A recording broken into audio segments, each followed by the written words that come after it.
Shalom, selamat pagi jemaat Tuhan. Berjumpa kembali dalam doa pagi online. Mari hampiri hadirat Tuhan dengan keyakinan iman akan pimpinan dan penyertaannya, membawa ketenangan. Bapa, kau mendengar seruan hatiku. Bapa, kau mendengar seruan hatiku. Tak pernah kau lepaskan dari kasih-Mu. Lewat lembah kelam, kau temani aku. Roh-Mu bekerja selalu untuk kebaikanku.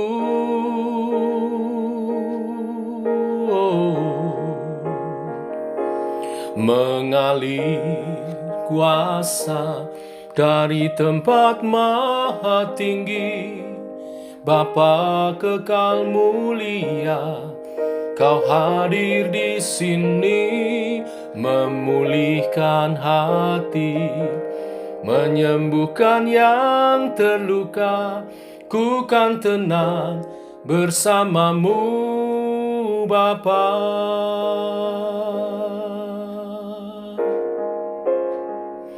Oh, tenang bersama-Mu.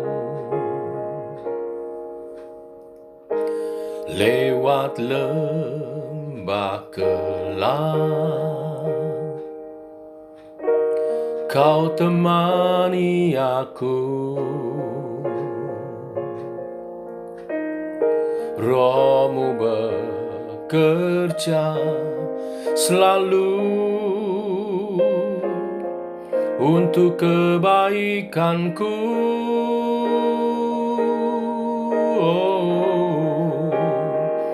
Mengalir kuasa dari tempat maha tinggi, Bapa kekal mulia, kau hadir di sini, memulihkan hati, menyembuhkan yang terluka. Ku kan tenang bersama-Mu, Bapa.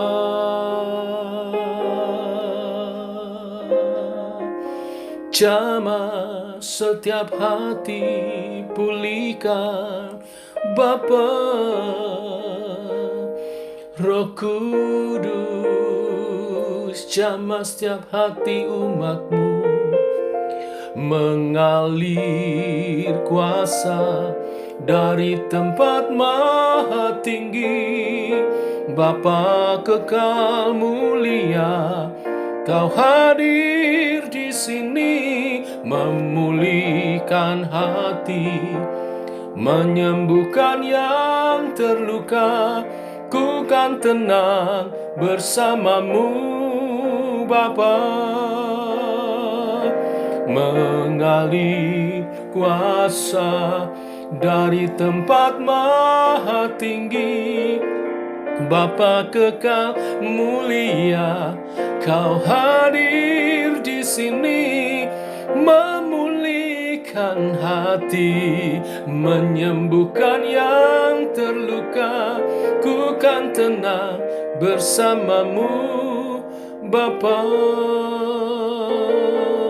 Ku kan tenang bersama-Mu, Bapa.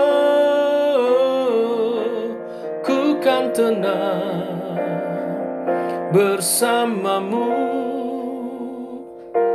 Bapa. Haleluya, haleluya. Syukur.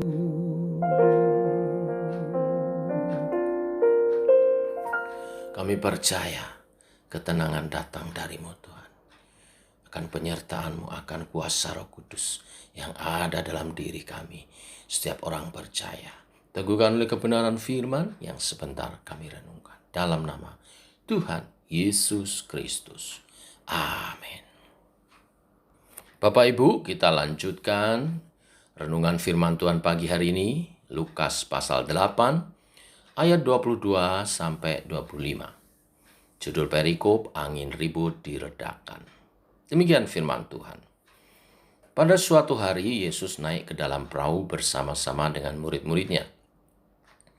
Dan Ia berkata kepada mereka, "Marilah kita bertolak ke seberang danau."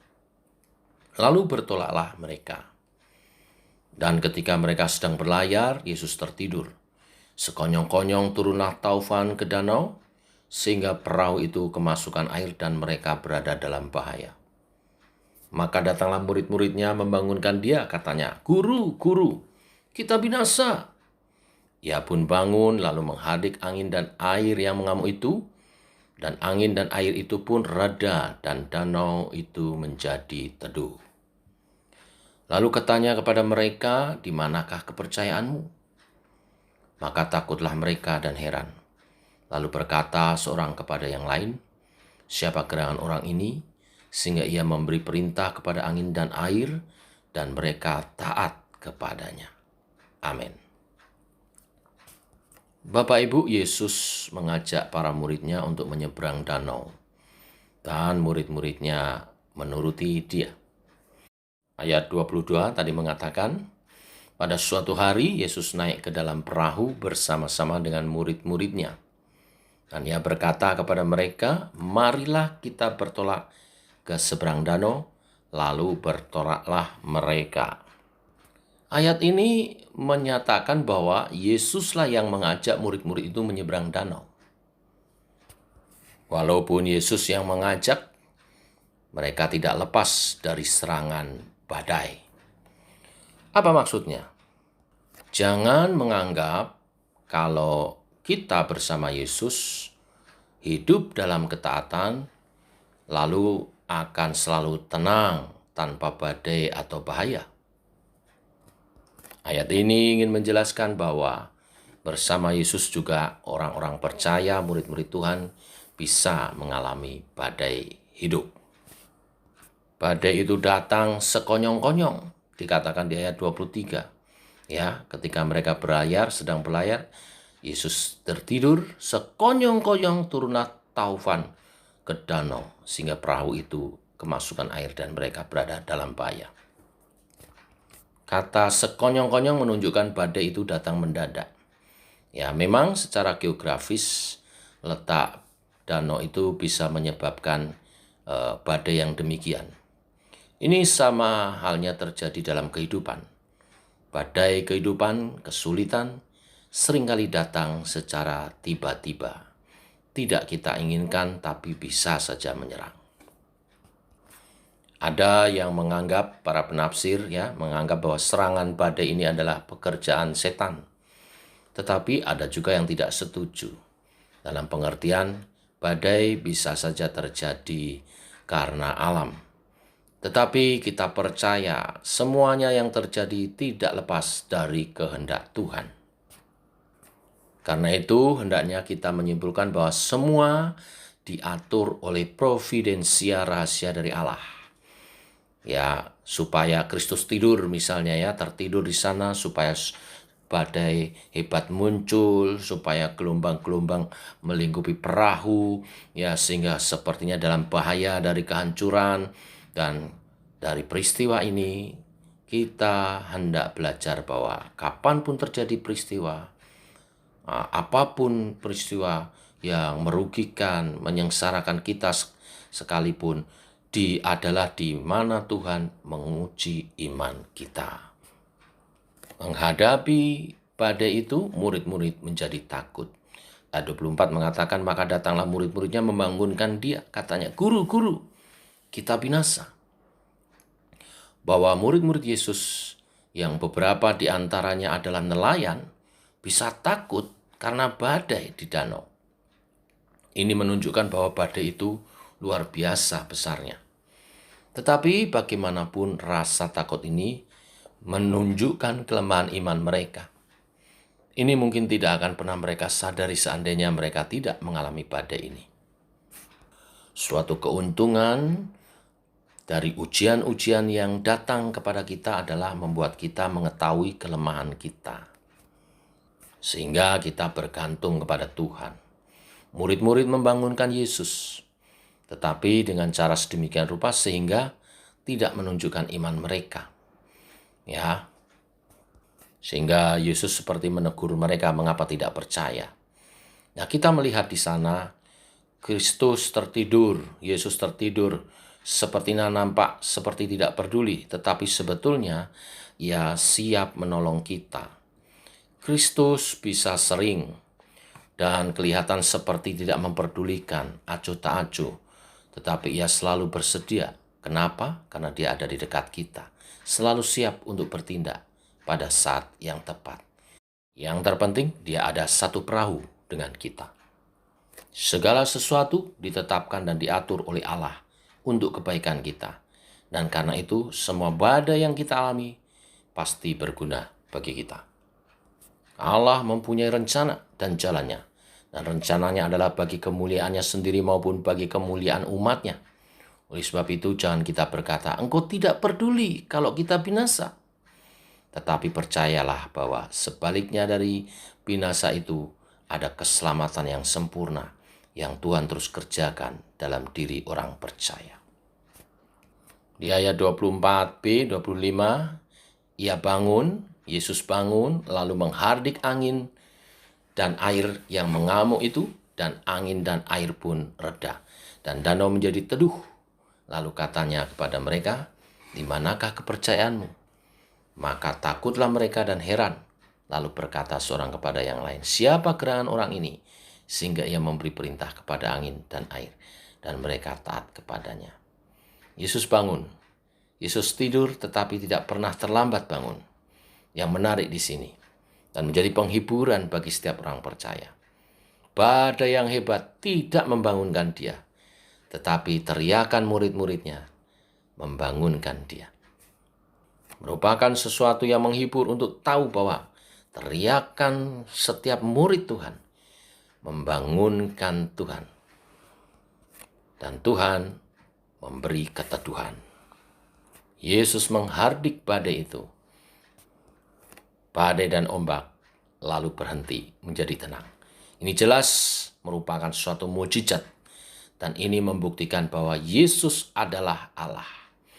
Saat Yesus tertidur, menunjukkan bahwa Ia adalah manusia sama seperti kita. Tetapi saat Dia menghardik badai dan ombak, Dia menunjukkan keilahiannya.